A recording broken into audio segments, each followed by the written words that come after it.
ଆଜି ଆମେ କଲରା ଚିପ୍ସ ବନେଇବା। ତ ଆପଣମାନେ କେମିତି ଘରେ ବନାନ୍ତି କମେଣ୍ଟରେ ନିଶ୍ଚିନ୍ତ କହିବେ। ତ ପ୍ରଥମେ ଏଠି କଲରାକୁ ପତଳା ପତଳା କରି କାଟି ନେବା। ମୁଁ ଏଠି କହିବାକୁ ଗଲେ ଜମା ବି କିଛି ମସଲା ଦେଇନି।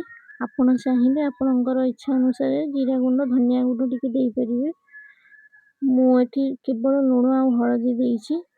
ପ୍ରଥମେ କଲରାକୁ ପତଳା କରି କାଟି ନେଇକି ସେଥିରେ କର୍ଣ୍ଣଫ୍ଲୋର ଦେବା ଆଉ ଲୁଣ ହଳଦୀ ଦେଇକି ଏହାକୁ ଭଲ ଭାବରେ ମିଶାଇ ନେବା। ଏଥିରେ ଜମାରୁ ପାଣି ବି ଦେବାନି, ପାଣି ଜମାରୁ ଆଡ଼୍ କରିବାନି, ସେମିତି ଶୁଖିଲା ଶୁଖିଲାକୁ ମିଶାଇବା।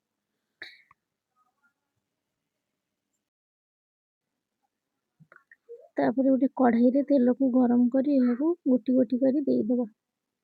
ଆପଣମାନେ ଘରେ କେମିତି ବନାନ୍ତି ନିଶ୍ଚିନ୍ତ କମେଣ୍ଟରେ କହିବେ।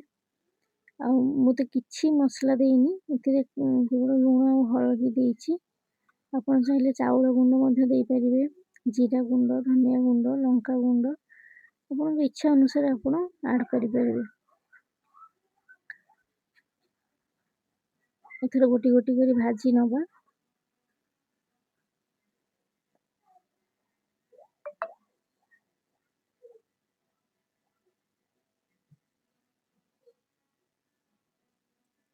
ଗୋଟେ ସାଇଡ୍ ଭଜା ହେଇଯାଇଛି, ଆଉ ଗୋଟେ ସାଇଡ୍କୁ ମଧ୍ୟ ଏପଟ ସେପଟ କରିକି ଭାଜି ନେବା।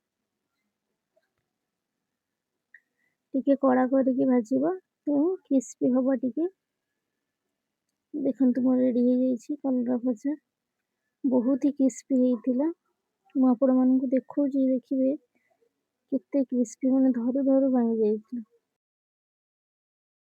ଦେଖନ୍ତୁ, ଧରିବା ମାତ୍ରକେ ହିଁ ଭାଙ୍ଗିଯିବ।